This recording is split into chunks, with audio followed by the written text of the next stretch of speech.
ஆகாய் 2:23 சொல்கிறது, நான் உன்னை தெரிந்து கொண்டேன்.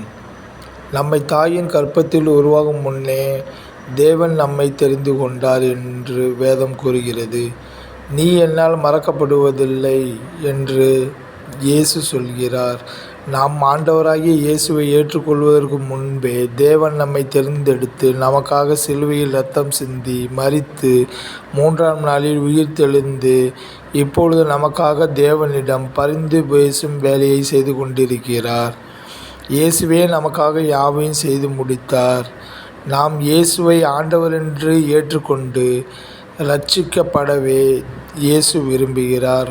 ஒருவரும் கெட்டுப்போகாமல் அனைவரும் நித்திய ஜீவனை அடையும்படி அவரையே தந்தருளி இவ்வளவாய் தேவன் உலகத்தில் அன்பு கூர்ந்தார். நாம் பெற்ற இந்த ஆசீர்வாதத்தை நாம் மற்றவர்களுக்கு சொல்லி ஆண்டவருக்குள் வழிநடத்த வேண்டும் என்று தேவன் எதிர்பார்க்கிறார்.